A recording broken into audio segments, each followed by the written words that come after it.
입니다. 아마 여러분들께서는 이런 이야기 한 번쯤은 들어보셨을 겁니다. 옛날 동화 중에 한 괴물이 나타나서 왕궁을 습격해서 예쁜 공주를 잡아가게 됩니다. 예쁜 공주를 잡아가고 나니까 그 왕이 자기의 딸을 구하기 위해서 백방수소문을 하게 되고 백마탄 왕자가 나타납니다. 그리고 그 백마탄 왕자가 산 넘고 물 건너 바다 건너서 그 괴물을 찾아가서 그 괴물을 물리치고 공주를 구출하고 그 공주와 결혼한다는 이야기를 여러분은 아마 한 번쯤 들어보셨을 것입니다. 이런 이야기를 듣고 자란 아이들은 이러한 백마탄 왕자에 대한 환상을 갖고는 합니다. 그래서 언젠가 나도 그런 멋진 사람 한번 만나보리라 이런 꿈을 품게 되죠.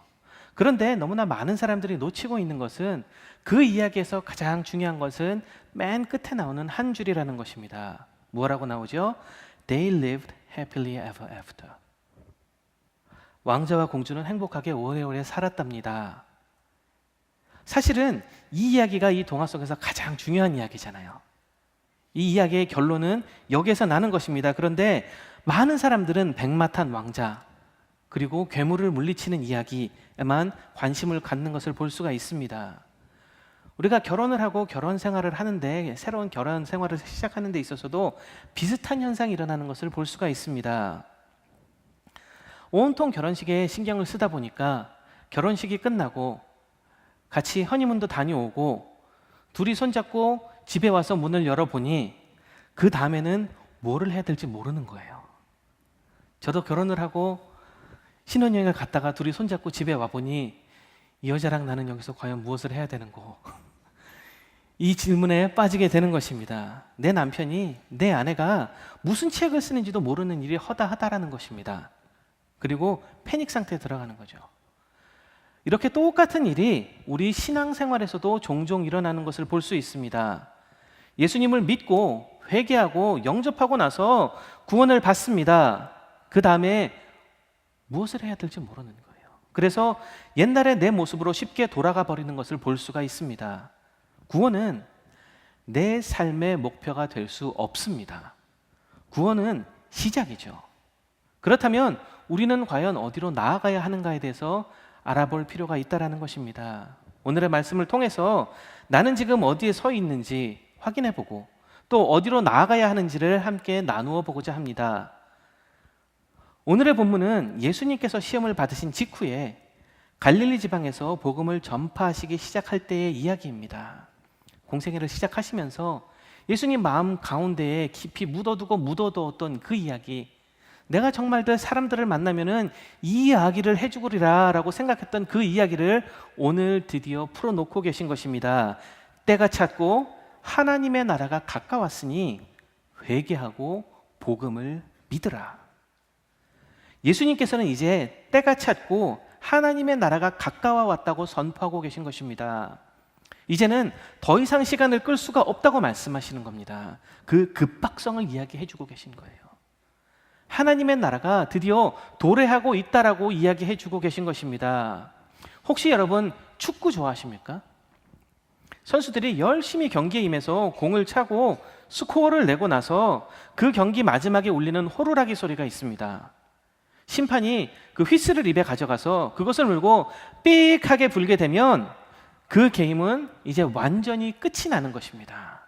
선수들이 아무리 의욕이 남아있고 아쉬움이 남아있고 체력이 남아있다 하더라도 그 호루라기 소리가 울리고 나면 모든 것은 끝이 나는 것입니다.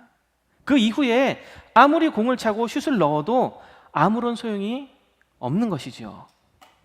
때가 찼다라는 것은 이제 모든 것이 끝나기 직전의 상황을 이야기하고 있는 것입니다. 하나님의 입술에 이제 호루라기가 물리고 언제든 힘차게 종료의 신호를 불 수 있는 상황이 지금의 시간이라는 것입니다. 하나님의 나라가 언제고 이 땅에 오더라도 이제는 전혀 어색하지 않은 시간이 도래했다라는 것입니다.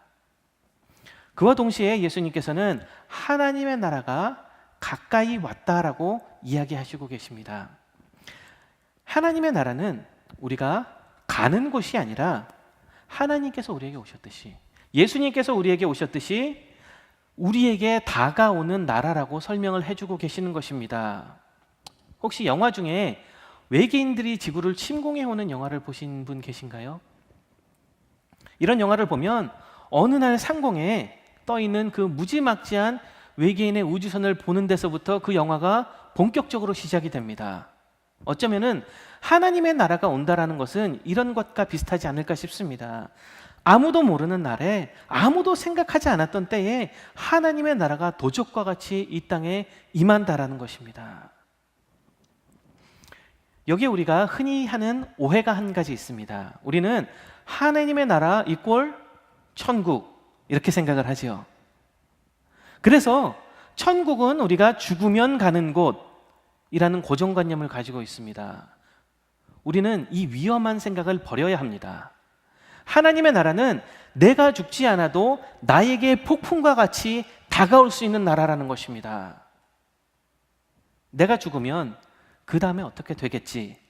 우리는 이렇게 생각을 하지만 내일 아침 내가 일어났을 때, 아니면 우리가 지금 이 예배를 끝나고 교회를 나갈 때에, 아니면 아무것도 특별할 것 없는 날, 일 마치고 점심 먹으러 갔다가 식당에서 나오는 때에 하나님의 나라가 이 땅에, 이 달라스에 나의 삶 가운데 일어날 수 있다라는 이야기입니다.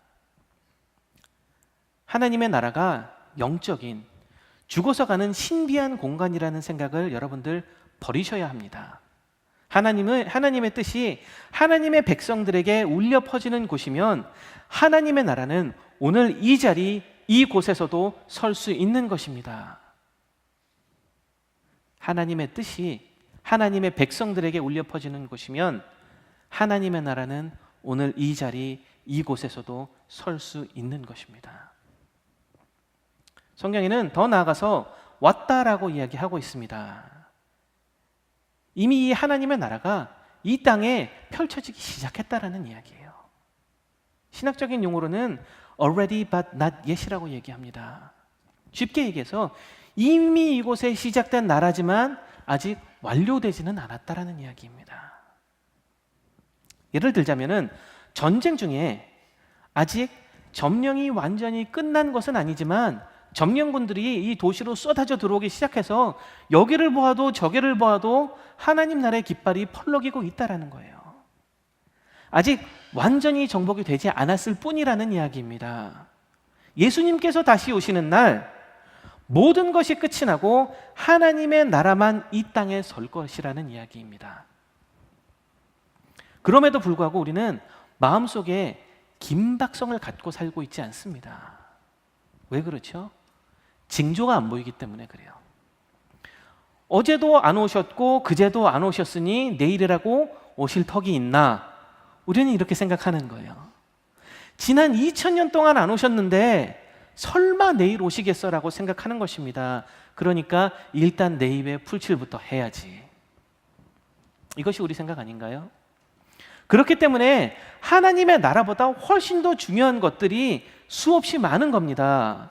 공부도 해야 되고 집세도 내야 되고 일도 해야 되고 사업도 유지해야 되고 직장도 가져야 되고 결혼도 해야 되고 아이들의 교육도 시켜야 되고 건강을 위해서 운동도 해야 되고, 그러고 나서 혹 시간이 남는다면 하나님 나라도 생각해 봐야지라고 우리는 쉽게 생각해 버린다는 것입니다. 그런데 저희가 말을 바꿔서 한번 생각해 보기 원합니다. 심판이 경기 종료 5분 전이라고 외쳤다면, 그리고 시간이 거기서 조금 더 흐르고 났다면 그 마지막은 더 가까워진 걸까요? 멀어진 걸까요? 지난 5분 동안 종료 휘슬이 부러지지 않았기 때문에 이제부터 문제 없어라고 생각하는 선수들은 없습니다. 오히려 그렇게 심판이 이야기하고 나면 선수들은 더 열심을 내서 이제 모든 것을 짜내서 그 경기에 임하게 됩니다. 왜? 이제 끝이 다가오고 있기 때문에. 종료의 휘슬이 울리면, 호루라기 소리가 들리면 끝나는 것이기 때문에 그들은 모든 것을 쏟아붓는 것입니다. 그런데 왜 우리는 거꾸로 생각하냐는 것이에요. 왜 우리는 하나님께서 경기 종료 3분 전이라고 이야기하셨음에도 불구하고 안 오시겠거니 라고 살고 있냐는 것입니다. 우리는 현재 유예 기간 중에 살고 있는 것입니다. Grace period예요. 이미 끝났어야 하는데, 끝장 냈어야 하는데 하나님께서는 지금 이렇게 끝나버리면 안 되니까 우리에게 예수님도 보내주시고 성령님도 보내주시고 하루하루의 삶을 더해 주시는 겁니다. 왜? 우리 지옥 갈까 봐. 우리는 하나님의 시간이 이 땅의 시간 위에 겹쳐진 시간을 살고 있습니다. 이 땅의 시간 위에 하나님의 나라가 내려앉고 있다라는 이야기예요. 그래서 이것은 미래의 이야기가 아니라는 것입니다. 오늘 우리가 살고 있는 이 땅, 이곳에 오늘의 이야기를 지금 제가 드리는 것입니다. 곧 우리의 시간은 끝이 날 것입니다. 그리고 하나님의 나라, 하나님의 시간 속에서 모든 것이 이루어질 것입니다. 이것이 우리의 처한 상황이라는 것입니다. 그렇다면 우리가 이 시점에서 해야 될 것이 무엇이 있겠습니까? 예수님께서는 우리에게 두 가지를 하라고 촉구해 주시고 계십니다. 첫째로는 회개해야 합니다. 예수님께서 오심으로 이 땅에는 새로운 세상이 열렸습니다. 죽을 수밖에 없었던 우리가 구원을 받을 수 있는 기적 같은 일이 일어난 거예요. 오늘 이 본문의 말씀 직전까지만 해도 절대로 불가능했던 일이 예수님께서 회개하라라는 명령을 하셨을 때에 우리에게 활짝 열려진 것입니다. 이제는 우리가 회개하고 나아가기만 하면 하나님께로 다시 돌아갈 수 있는 길이 생긴 거예요. 그렇다면 이제는 우리의 삶을 돌이켜야 한다는 것입니다. 하나님이 안 계실 때 우리는 우리 좋은 대로 살았습니다. 우리가 어떻게 될지도 모른 채, 우리가 어디로 가는지도 모른 채 그냥 내 눈에 좋은 대로, 내 입에 좋은 대로, 내 생각에 좋은 대로 살았다라는 것입니다. 그런데 예수님이 나타나셨습니다. 종말의 시작이 시작된 것입니다. 천국의 문이 닫히기 시작한 것입니다. 동시에 전에 없던 우리가 그 천국으로 들어갈 수 있는 길이 생겼다라는 것입니다. 이 회개란 내가 하나님 잘못했습니다라고 말하는 것과는 사실 거리가 굉장히 멉니다. 어쩌면 아무런 상관이 없을 수도 있어요. 하나님 없이 살았던 나의 삶에서 이제는 그 하나님을 바라보는 삶으로 바뀌어야 한다라는 것입니다. 내 욕심, 내 의지, 내 갈증을 위해서 살던 나 중심의 삶이 그 방향을 180도 바꾸어서 하나님의 복음, 하나님의 나라, 하나님의 영광을 보면서 살아가야 한다라는 것이죠. 우리는 종종 하나님 나라의 길과 이 세상의 길을 같이 살아갈 수 있다고 생각을 합니다. 착각이죠. 그렇게 우리가 생각할 수 있는 이유는 있습니다. 왜 그러냐 하니 이 죄악된 땅에 이미 하나님의 나라가 시작했기 때문입니다. 우리에게 내려진 마지막 동아줄이 있기 때문에 죄악된 세상을 살면서 하나님의 나라를 맛볼 수 있는 특권 속에서 살고 있다는 것이에요. 그렇기 때문에 현재 내가 어디에 발을 디디고 있고 어디를 바라보고 있는지가 굉장히 중요하다는 것입니다. 우리에게 그 분별력이 필요하다는 것입니다. 나는 과연 하나님 나라 안에 있는 건지 아니면 이 세상의 삶을 살고 있는 것인지. 혹시 영화에서 출발하는 기차에 뛰어오르려고 사람들이 옆에서 이렇게 달려가는 것을 지금 보신 적이 있으신지 모르겠습니다. 기차가 출발을 하면서 그 기차에 뒤처지지 않으려고 젖먹던 힘까지 쓰면서 뛰다가 간신히 그 기차의 난간에 있는 손잡이를 잡습니다. 그리고 어떻게 하죠? 발을 박차고 올라서 그 기차 안으로 뛰어드는 거예요. 지금 우리의 상황은 그 이미 떠나고 있는 그 천국 기차에 손잡이를 잡은 것과 똑같다라는 이야기입니다. 이제 그 다음에 우리가 해야 될 것은 무엇이죠? 박차고 올라서 그 기차 안으로 들어가야 되는 거예요. 기차도 타고 싶고 역에도 있고 싶고 그렇게 두 마음을 가지고 손잡이를 움켜잡고 기차를 계속 따라 뛰는 사람은 없습니다. 그런 사람의 끝은 너무나 뻔한 거예요. 기차로 올라타서 그 기차의 승객이 되든지 손잡이를 놓고 역에 남든지 우리는 결정을 내려야 합니다. 아니면 손잡이를 잡고 계속 뛰다가 떠나는 기차의 속도에 못 이겨서 내동댕이 쳐질 뿐인 것입니다. 아이들 노래에 이런 노래가 있죠. 나는 구원 열차 올라타고서 하늘 날아가지요 뿡뿡. 이렇게 하려면 우리는 역을 떠나야 하는 거예요.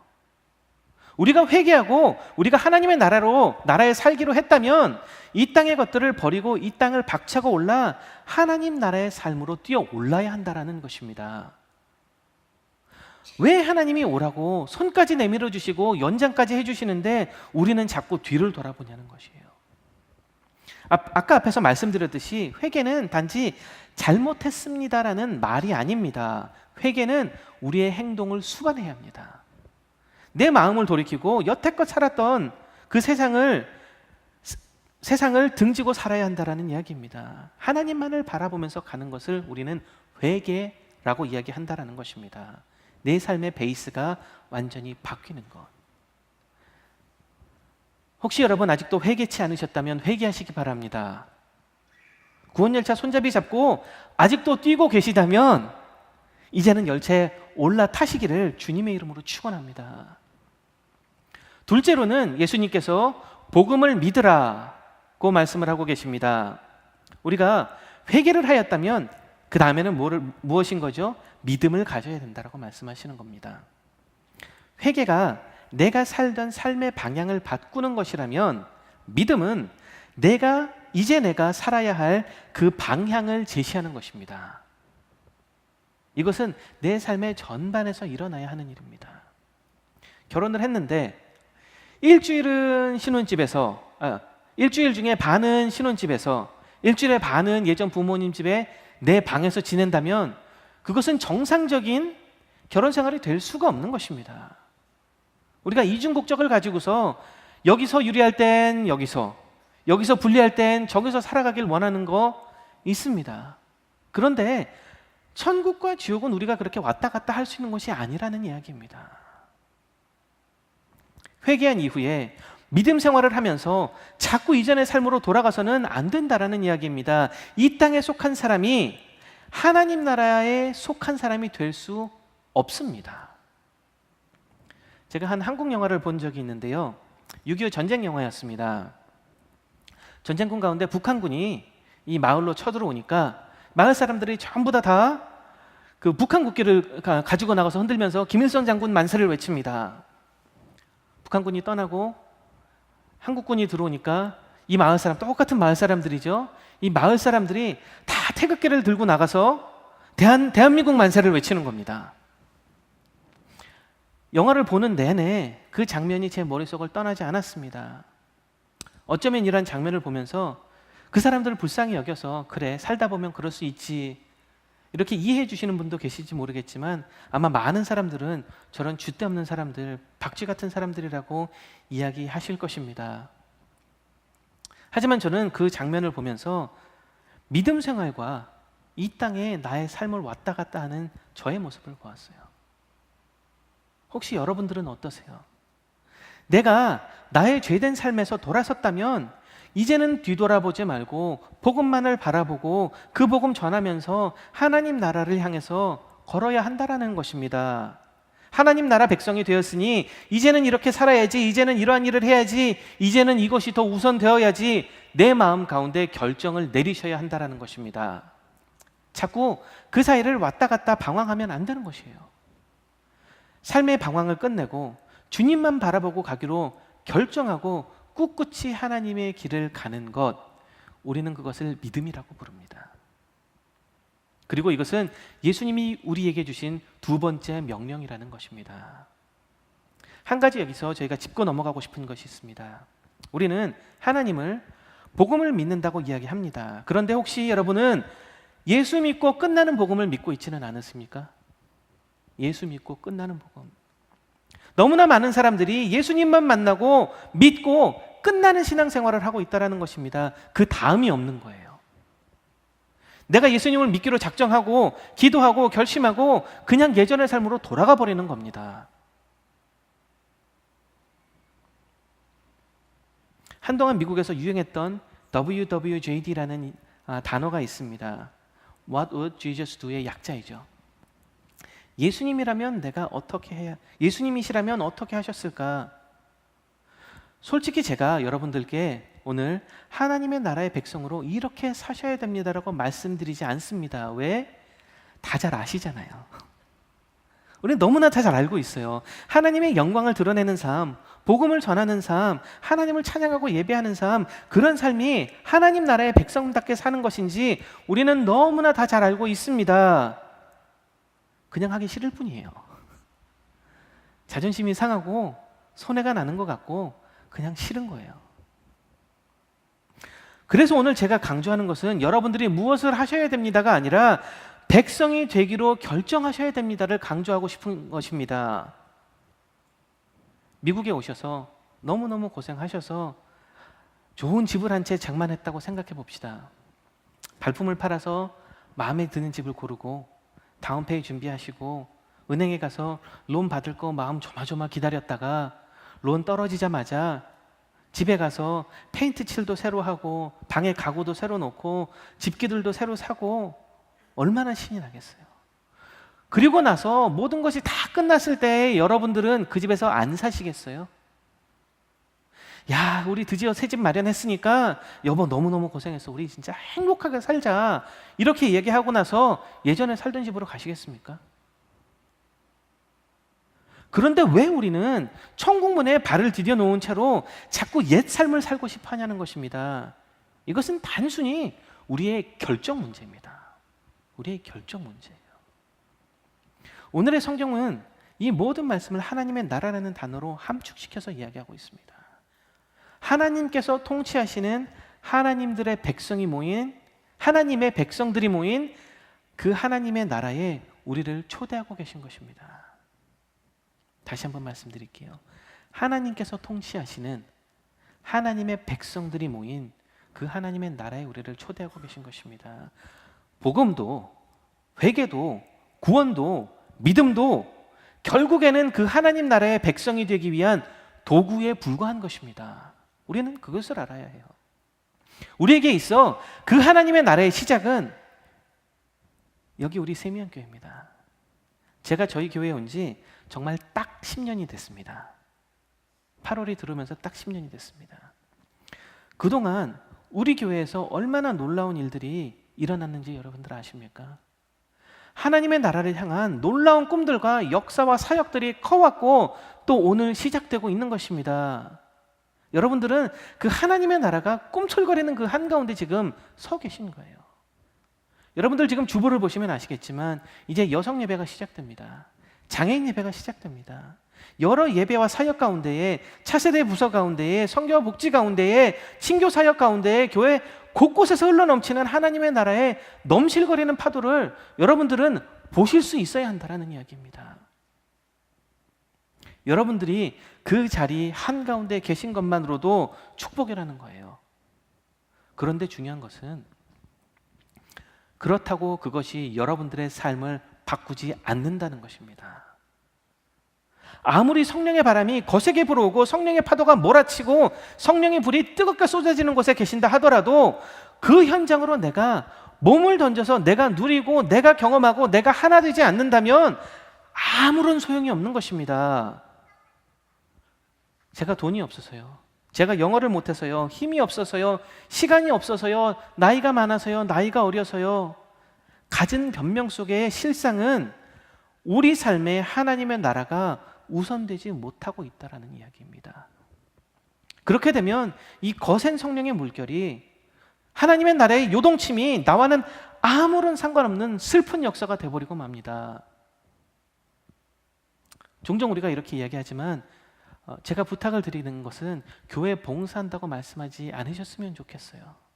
우리가 어쩌면은 우리가 봉사라는 단어를 쓰기 때문에 내가 굳이 할 필요가 없음에도 불구하고 뭔가 더 하는 플러스라고 생각을 하게 됩니다. 내가 하나님의 나라의 백성이면 하나님 나라의 일을 하는 것은 당연한 것입니다. 제가 오늘 세미나에 가서 이런 이야기를 들었습니다. 여러분들의 아이가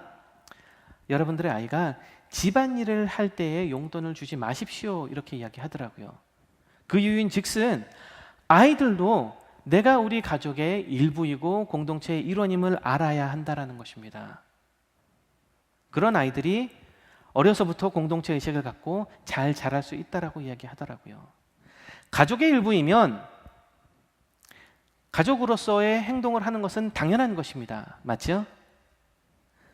하나님 나라의 백성이면 하나님 나라의 백성답게 살아야 한다라는 것입니다. 제가 여러분들에게 삶을 포기하고 교회로 짐 싸서 들어와서 매일 금식하고 철야기도 하시면서 살라고 말씀드리는 것 절대로 아니에요. 9시면 나가셔야 돼요. 그런데 내 삶의 우선순위가 무엇인지는 정말 명확하게 알아야 된다라고 말씀드리는 것입니다. 내 삶의 목적이 무엇이고 내 삶의 도구가 무엇인지 알아야 된다라는 것입니다. 내가 일을 하는 것이 하나님의 나라를 위해서입니까? 아니면 하나님의 나라가 내 일이 잘 되기 위해서 필요한 것입니까? 내가 공부를 하는 것이 하나님의 나라를 위한 것입니까? 아니면 내가 공부를 잘하기 위해 하나님의 지혜가 필요한 겁니까? 하나님의 나라를 위해서 우리 가족이 하나 되어야 하는 것입니까? 아니면 그냥 가족이 화목했으면 좋겠기에 교회에 나와 주시는 것입니까? 똑같은 삶을 지금은 사는 것 같이 보일지 몰라도 그 끝은 천지차이일 수밖에 없습니다. 그리고 언젠가 두 나라가 부딪히게 될 때에 우리는 정말 누가 천국 백성이고 누가 이 땅의 사람인지 알게 될 것입니다. 말씀을 맺겠습니다. 예전에 하와이에서 열리는 철인 3종 경기 아이론맨 게임을 가서 제가 발런티어를 한 적이 있습니다. 바다 수영을 3.8km를 하고요, 사이클을 타고 182km를 주파하고요, 마라톤으로 42.195km의 세계 대회 코스를 쉬지 않고 달려야 하는 경기입니다. 정말로 그것을 보는데 장관이 아닐 수 없습니다. 아침에 6시 반에 첫 번째 진영에 출발을 합니다. 수영을 하기 시작합니다. 그럼으로써 이 대회가 시작이 되고 당일날 1등을 한 사람이 8시간 11분 56초로 자신의 기록을 끊었습니다. 그리고 가장 마지막으로 들어온 사람이 16시간 59분 03초로 그 대회에 1624등을 했습니다. 제 기억이 맞다면은 17시간이 되면 경기를 무조건 종료시키는 것으로 기억합니다. 제가 결승전에 서서 도착하는 사람들을 이제 구경을 하고 있었는데요. 이날은 정말 그 골을 지나가는 모든 사람들이 승리자였습니다. 그 모든 거리를 8시간 11분 만에 통과한 사람도 정말 대단한 것이었고요. 그 거리를 17시간째 뛰고 있는 사람도 정말 대단한 것이었습니다. 한 사람 한 사람 결승선을 통과할 때마다 우레와 같은 함성이 쏟아집니다. 박수 소리가 쏟아집니다. 그 사람은 결승선을 통과하고 자기 시간이 찍힌 공식 사진을 찍고 자기를 기다리고 있는 팀과 자기의 가족들로 뛰어가서 땀과 눈물과 콧물이 범벅이 된 채로 그 기쁨의 시간을 갖습니다. 그런데 그것을 보고 있는 저희는 그 사람이 지나가고 나면 그 다음 사람을 기다릴 수밖에 없는 거예요. 왜? 우리는 구경꾼이니까. 그 밤의 끝에 흥분과 축제의 자리에서 구경꾼들은 그 엄청난 광경을 볼 수 있었다는 가슴 벅찬 설렘만을 가지고 돌아왔습니다. 제가 너무 직설적인 표현이라 하더라도 조금 용서해 주시기 바랍니다. 여러분들은 하나님의 나라를 봤다는 그 설렘만을 가지고 지옥으로 가시겠습니까? 하나님 나라의 백성이 되지 못한 자는 갈 곳은 한 군데밖에 없는 거예요. 여러분들의 도착지가 어딜런지에 대한 열쇠는 여러분들의 말 속이 아니라 삶 속에 있습니다. 행동으로 구원받는다는 얘기 절대 아닙니다. 하지만 행동이 없는 믿음 또한 없는 것입니다. 삶으로 증거하지 못하는 믿음은 없는 믿음인 것이에요. 구경꾼의 삶은 결국 내가 있던 곳으로 돌아가는 삶입니다. 하나님의 백성은 하나님 나라 안에 머물고 그 백성으로서의 책임과 의무와 삶을 누리는 사람입니다. 사랑하는 여러분, 오늘 죄로부터 돌이키시기 바랍니다. 예수님께서 전해주신 복음을 믿으시기 바랍니다. 하나님 나라의 백성이 되시기 바랍니다. 그 백성으로 사시기 바랍니다. 그렇다면 여러분들이 서 계신 그곳에 하나님의 나라는 정말 강력하게 임할 것입니다. 여러분께 찾아온 하나님의 나라 정말 놓치지 말고 그 나라 백성으로 축복 누리며 사시는 세미안의 모든 성도님들 되시기를 주님의 이름으로 축원합니다. 저희 찬양팀들 올라와 주시고요. 저희 함께 기도하기 원합니다.